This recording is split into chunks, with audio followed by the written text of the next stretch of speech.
Selamat sore, salam sejahtera untuk kita semua. Perkenalkan, saya Novita Mandasari Huntagaol, SPD MHum. Saya adalah dosen tetap di Universitas Riau Kepulauan, tepatnya di program studi S1 Pendidikan Sejarah. Pada sore hari ini, saya akan mengajarkan mata kuliah Sejarah Lisan di semester 2. Nah, adapun tujuan dari pembuatan video ini adalah untuk memenuhi syarat sertifikasi dosen tahun 2025, yaitu dokumen pernyataan diri dosen dalam unjuk kerja Tridharma Perguruan Tinggi atau PDD UK TPT. Mata kuliah Sejarah Lisan itu adalah mata kuliah yang diambil di semester 2 dengan bobot 2 SKS.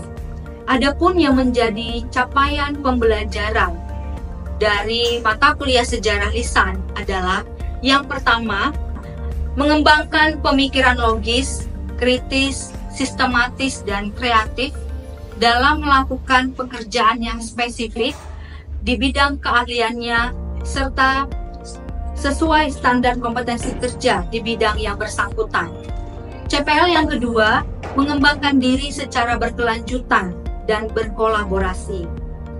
Dan CPL yang ketiga adalah menguasai konsep, teori, metode penelitian pendidikan, serta metode penelitian sejarah yang mencakup pengantar ilmu sejarah, filsafat sejarah, historiografi, sejarah lisan, metode penelitian sejarah, metodologi penelitian pendidikan, seminar, dan menyelesaikan tugas akhir.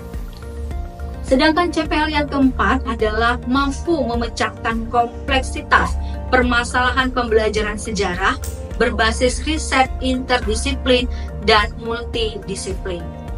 Nah, capaian pembelajaran mata kuliah atau CPMK dari mata kuliah ini adalah menguasai metode penelitian pendidikan sebagai prosedur riset pendidikan sejarah. Dan deskripsi dari mata kuliah ini adalah mata kuliah ini membahas mengenai konsep sejarah lisan, peran fungsi sejarah lisan sebagai sumber sejarah lisan, proses dari pendataan data sejarah lisan, sumber sejarah lisan sebagai wawancara dalam sejarah lisan, metode, teknik menyusun laporan, dan menuliskan sejarah lisan, serta mampu melakukan penelitian sederhana melalui sejarah lisan. Dalam pembelajaran sejarah lisan, mata kuliah ini ada kemampuan akhir yang harus diberikan atau diperoleh oleh mahasiswa, yaitu sub CPMK dari mata kuliah ini adalah yang pertama, kemampuan menjelaskan ruang lingkup materi sejarah lisan. Yang kedua, kemampuan menjelaskan konsep sejarah lisan. Yang ketiga, kemampuan dalam membedakan sejarah lisan atau oral history dan tradisi lisan atau oral tradisional. Yang keempat, kemampuan dalam mengidentifikasi tradisi lisan yang ada di lingkungan sekitar. Yang kelima, kemampuan menjelaskan makna simbolik dan tradisi sejarah lisan berdasarkan pengalaman. Dan keenam, kemampuan menganalisis persebaran tradisi lisan di Nusantara. Sedangkan kemudian yang ketujuh adalah kemampuan menganalisis persebaran tradisi di lisan di Nusantara. Kemudian di pertemuan ke-8 ada UTS. UTS dilakukan dengan memberikan soal esai kepada mahasiswa. Dan di pertemuan ke-8 sub CPMK-nya adalah kemampuan melakukan pembuatan transkripsi sejarah lisan dan hasil wawancara dari sejarah lisan. Kemudian yang ke-9 adalah kemampuan menganalisis transkripsi sejarah lisan, hasil rekaman sejarah lisan atau wawancara, dan ini dibebankan terhadap pertemuan ke-10 hingga pertemuan ke-11. Lalu nanti pertemuan ke-12 sub CPMK-nya adalah membuat laporan sederhana sejarah lisan untuk tugas akhir. Dan ini kemudian dibebankan untuk pertemuan ke-13 sampai dengan pertemuan ke-14. Dan pertemuan ke-15 adalah kemampuan dalam mendokumentasikan data atau hasil penelusuran sejarah lisan. Dan di pertemuan ke-16 yaitu ujian akhir semester, dan ujian akhir semester pada mata kuliah ini berbentuk project, yaitu berbasis project dengan memberikan penugasan kepada mahasiswa untuk melakukan langsung wawancara sejarah lisan ya terhadap pelaku atau penyaksi sejarah lisan di Kepulauan Riau atau di lingkungan sekitar mahasiswa. Dan proyek ini akan dikumpulkan pada saat UAS, lalu kemudian ini akan menjadi laporan. Adapun output dari proyek dari pembelajaran sejarah lisan adalah berupa video wawancara sejarah lisan, kemudian transkripsi hasil wawancara sejarah lisan.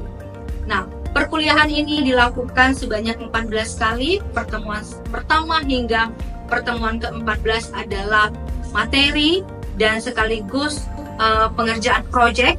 Kemudian di pertemuan ke-8 itu UTS dengan memberikan esai teks.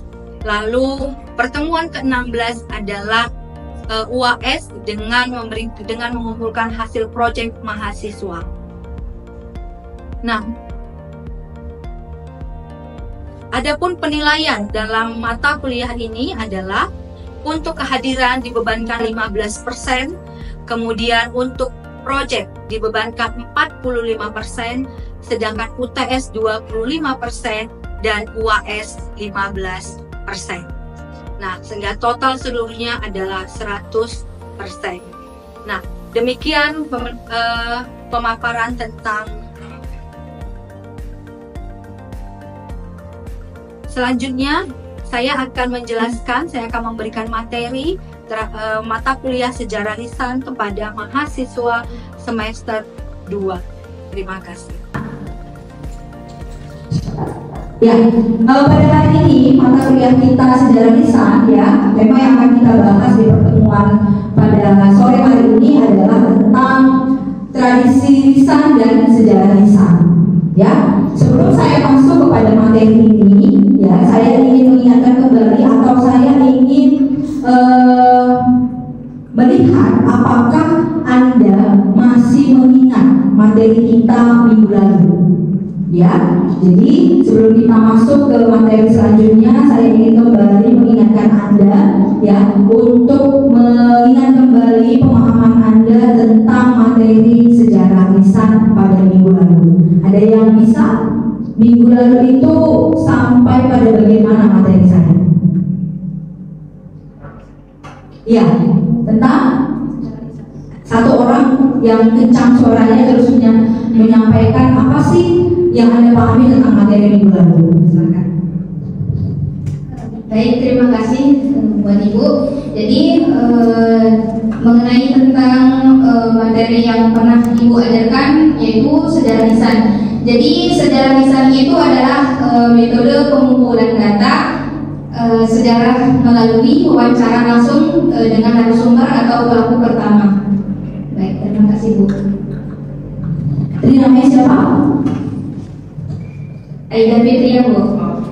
Ya, Aida, terima kasih ya Aida. Ada lagi satu orang lagi. Satu orang lagi. Coba saya tunjuk Habibah. Ya.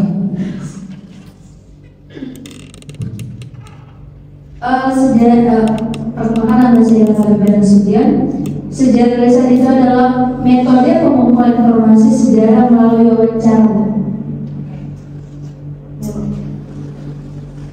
Ya, terima kasih untuk Habibah. Nah, minggu lalu kita sudah membahas tentang apa itu sejarah lisan, ruang lingkup sejarah lisan, dan kenapa sejarah lisan itu digunakan ya pada saat kita ingin melakukan sebuah pengumpulan sumber ya. Nah, sejarah lisan itu adalah salah satu metode atau cara yang dilakukan oleh seorang sejarawan ketika seorang sejarawan kesulitan mengumpulkan sumber tertulis.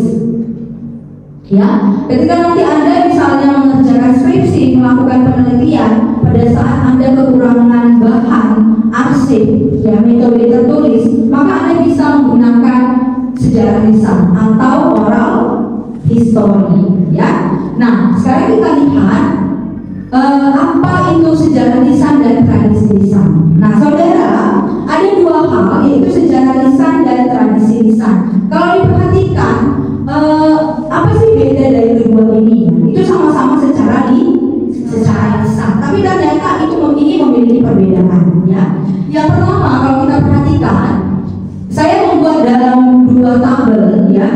Di sebelah kanan kiri Anda ada itu sejarah lisan, kemudian di sebelah kanan Anda itu tradisi lisan, ya.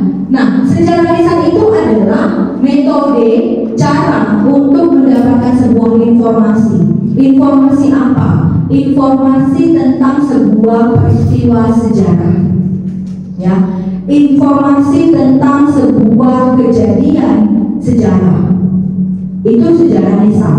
Nah, sedangkan tradisi lisan adalah narasi cerita tentang orang-orang atau masyarakat tertentu, ya, yang pada masa lampau terjadi, kemudian itu diceritakan secara turun-temurun.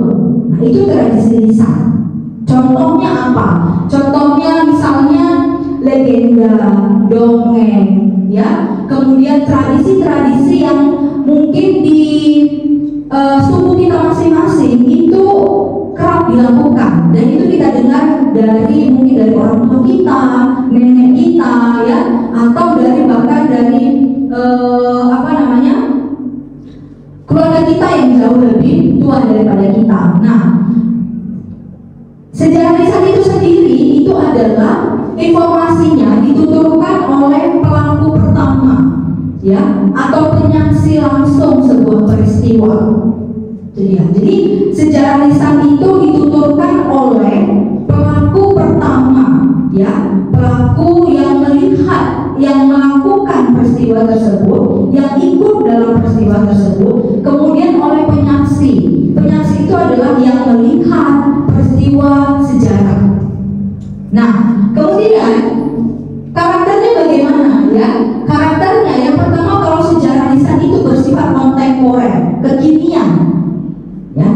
Karena tadi ketika seorang sejarawan mengalami kesulitan untuk mengumpulkan sumber, ya, maka yang dilakukan oleh seorang sejarawan adalah mengumpulkan sumber dengan cara sejarah lisan atau melakukan wawancara dengan pelaku atau penyaksi peristiwa sejarah. Nah, sehingga penggalian sejarahnya, ya, itu tidak terbatas, ya, itu tidak terbatas dan lebih luas. Kemudian cerita-cerita sejarah atau peristiwa yang dituliskan itu lebih kekinian. Dengan sejarah lisan kita bisa menggali sebuah cerita sejarah dari kelompok-kelompok masyarakat atau dari bagian tertentu dari sebuah masyarakat yang mungkin dalam sebuah arsip itu tidak ada kita temukan.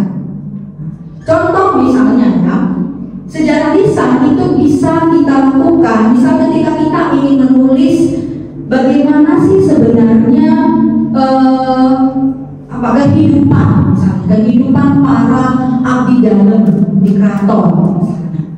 Dan itu kan nggak ada dalam arsip sejarah. Atau mungkin Anda ingin menuliskan sebuah cerita sejarah tentang buruh, dan itu tidak ada dalam arsip sejarah. Tapi kita bisa melakukan wawancara sejarah lisan. Nah, kalau tradisi lisan, ya, dia bersifat ada unsur kosmosentris. Ya, kenapa? Karena ada sifat-sifat magisnya, ya, religio-magisnya. Nah, sehingga ada unsur subjektivitas yang tinggi. Ya, tadi itu saya katakan dia diceritakan dari turun-temurun, dari satu generasi generasi ke generasi berikutnya, ya. Nah, minggu lalu saya sudah memberikan sebuah pengantar kepada Anda bahwa tradisi lisan itu contohnya dongeng, ya, mitos, atau misalnya kita yang ada di Pulau Riau misalnya, Anda pasti mengenal satu komunitas etnis, contohnya misalnya orang laut.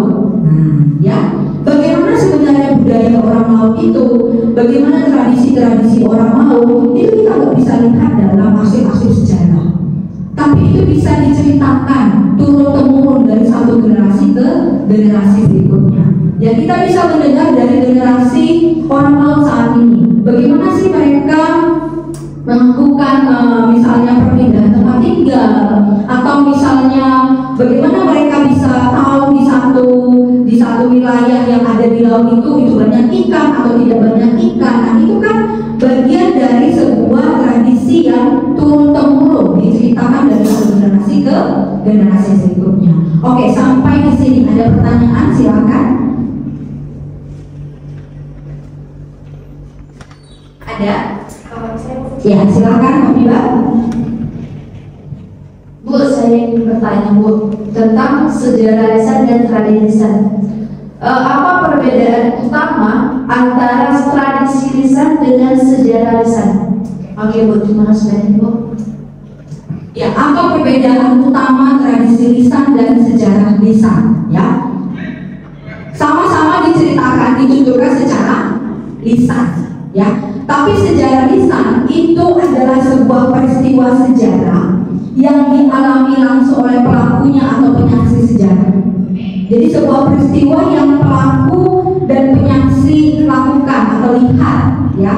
Nah, itu sejarah lisan. Tapi tradisi lisan adalah sebuah cerita, ya, yang mungkin saja itu sebuah rumor yang diceritakan dari satu generasi ke generasi berikutnya. Tadi itu contohnya misalnya mitos, dongeng. Pernah mendengar cerita tentang Tangkuban Perahu yang katanya ada satu orang membuat perahu, ketika perahu itu tidak bisa selesai sebelum air berkokok, dia tenggelam, dia jadi gunung. Nah, itu kan cerita yang kemudian kita dengar terus dari satu generasi ke generasi berikutnya, dan sampai sekarang itu masih diceritakan terus oleh dan bisa kita dengarkan dari orang-orang tua kita, ya. Mungkin misalnya seorang ibu menceritakannya kepada anaknya dalam berupa dongeng dan sebagainya. Itu tradisi lisan, ya. Jadi sejarah lisan itu dia ada merupakan dituturkan oleh seorang pelaku sejarah atau penyaksi sejarah. Bisa, Kak Biba? Bisa. Oke, saya lanjut. Nah, kita lihat ini, ya. Apakah sejarah lisan dan tradisi lisan itu sama? Nah, tidak. Jawabannya tidak. Nah, sejarah lisan itu kan ingatan tangan pertama. Ingat, ingatan tangan pertama yang dituturkan secara lisan oleh orang yang diwawancarai si sejarawan. Jadi Anda misalnya seorang sejarawan ingin melakukan wawancara terhadap pelaku utama peristiwa sejarah. Itu sejarah lisan. Tradisi lisan adalah narasi tentang peristiwa pada masa lampau yang diceritakan dari mulut ke mulut selama beberapa generasi. Tadi contohnya misalnya komunitas etnis laut, ya, masuk ke laut menceritakan bagaimana mereka teknologi menangkap ikan, bagaimana mereka mengenal astronomi misalnya, ya. Nah, itu mereka ceritakan dari generasi satu ke generasi berikutnya. Itu tradisi lisan. Oke? Nah, kemudian sumber sejarah lisan itu sendiri adalah difokuskan kepada informan kunci pelaku sejarah dan penyaksi sejarah. Jadi yang bisa Anda wawancarai ketika Anda melakukan sejarah lisan adalah pelaku penyaksi utama sebuah peristiwa sejarah. Ya, itu yang menjadi sumber utama Anda. Atau kalau dalam apa namanya, penelitian sejarah itu disebut sebagai sumber primer. Iya, sumber primer. Ya. Nah, selanjutnya pelaku dan penyaksi sejarah dalam sejarah lisan, ya, itu dibedakan ya antara pelaku dengan penyaksi sejarah. Siapa sih pelaku sejarah itu? Ya, pelaku sejarah adalah orang yang terlibat langsung, ya, atau tidak langsung dalam peristiwa sejarah. Nah, sedangkan penyaksi sejarah adalah orang yang menjadi saksi atau penonton pada sebuah peristiwa sejarah. Jadi dia tidak ikut dalam peristiwa itu. Dia hanya sebagai penonton yang melihat. Ya. Nah, keduanya punya tanggung jawab yang sama terhadap kebenaran pernyataan yang dikisahkan karena sejaman dengan peristiwa. Jadi, saudara, antara pelaku dengan penyaksi ini, ya, ini sama-sama penting. Karena sama-sama terlibat, ya, di dalam peristiwa itu, sejaman dengan peristiwa tersebut. Jadi tidak ada misalnya, Bu, kalau kami menemukan pelaku dan penyaksi, apakah kami boleh memilih hanya wawancara terhadap pelaku saja atau hanya wawancara terhadap si penyaksi? Tidak, harusnya dua-duanya Anda wawancarai supaya Anda bisa mendapatkan pernyataan. Itu dibedakan atas 3. Yang pertama adalah kisah yang dialami, kisah yang disaksikan, dan kisah yang diketahui. Nah, tugas Anda yang kedua adalah, ya, tugas Anda yang kedua, saya minta Anda menuturkan, ya, membuat sebuah pemahaman Anda tentang 3 bentuk data lisan, ya. Yang pertama tadi yaitu kisah yang dialami, kisah yang disaksikan, dan kisah yang diketahui. Jadi ketiga-tiganya Anda tuliskan apa itu kisah yang dialami, kisah yang disaksikan, atau kisah yang diketahui, lalu berikan contohnya misalnya. Seperti apa misalnya itu? Bisa ya? Nah, itu tugas Anda. Jadi Anda ada tugas 2. Yang pertama tadi adalah apa? Iya, mencari literatur, ya, tentang tahapan wawancara sejarah lisan. Kemudian tugas yang kedua adalah, iya, memberikan pendapat tentang data sejarah lisan, ya. Jadi itu tugasnya individu. Minggu depan kita kumpulkan dan saya minta nanti kita berdiskusi, ya, satu-satu ke depan menyampaikan pendapatnya supaya saya bisa tahu apakah Anda sudah memahami, ya, materi dari saya pada hari ini, ya. Oke? Ya. Nah, kemudian saya rasa perkuliahan saya selesai sampai di sini. Tapi sebelum saya menutup dari perkuliahan saya ini, saya ingin memberikan 2 pertanyaan kepada Anda, dan ini menjadi reward, dan saya akan memberikan reward, ya, untuk yang sudah bisa menjawab dengan benar. Ya, rewardnya apa? Rewardnya adalah dengan penambahan nilai. Saya anggap itu sebagai nilai harian kita, ya. Nah, pertanyaan pertama adalah, gimana kirimnya? apa yang Anda pahami tentang tradisi lisan? Satu orang yang bisa, silakan berdiri, angkat tangannya, berdiri, kemudian sebutkan namanya. Ya, silakan. Izin menjawab. Nama saya Vera. Yang saya ketahui tentang tradisi lisan, tadi Ibu udah bilang kalau sejarah lisan itu kan cara atau metode untuk cara atau metode untuk mendapatkan informasi dari orang pertama. Sedangkan sejarah lisan itu adalah narasi atau cerita-cerita dari masa lalu dari mulut ke mulut. Jadi sejarah tradisi lisan itu belum ada bukti yang pasti. Kalau sejarah lisan dari orang pertama yang pasti itu. Terima kasih. Ya, terima kasih Vera. Benar? Ada yang tidak setuju dengan pendapat Vera? Benar? Iya, kita tepuk tangan dulu ya. Atau pertanyaan lagi? Kenapa? Ya, kenapa sejarah lisan itu disebut bukan rumor atau gosip? Mengapa sejarah lisan itu disebut bukan rumor atau gosip? Silakan.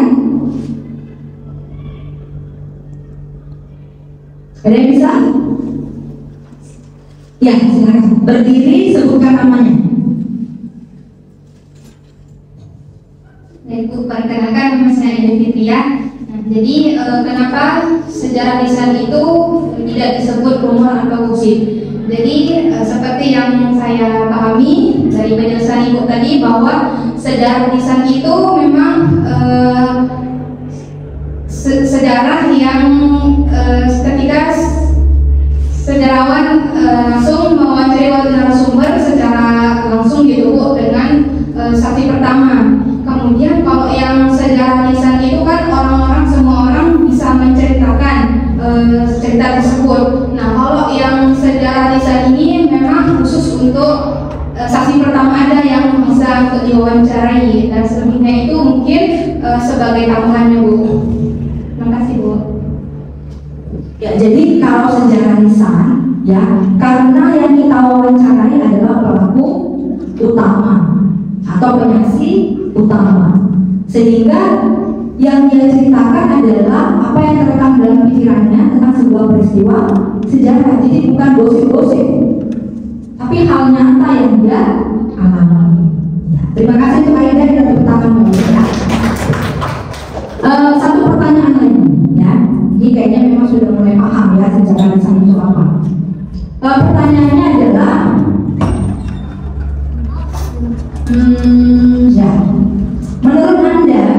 menurut Anda, ya, mana yang lebih sulit, mengumpulkan sumber tertulis atau mengumpulkan sumber lisan atau sejarah lisan? Oke, ya, demikian perkuliahan kita pada sore hari ini. Terima kasih untuk kehadiran Anda pada hari ini. Semoga perkuliahan kita pada hari ini itu bermanfaat, ya. Saya ingatkan kembali untuk tugasnya minggu depan kita kumpulkan, dan kemudian untuk proyek dari mata kuliah sejarah lisan itu juga sudah bisa Anda kerjakan, ya, Anda lakukan. Nah, supaya nanti tidak apa namanya, kalau misalnya nanti bagaimana perkembangannya, apa kesulitan Anda itu bisa Anda diskusikan dengan saya, ya. Ya, jadi Anda bisa, kalau ada kesulitan dalam melakukan proyeknya, ya, itu bisa kita diskusikan di grup atau Anda bisa datang ke ruangan saya. Nah, terima kasih saudara untuk kehadiran Anda pada hari ini.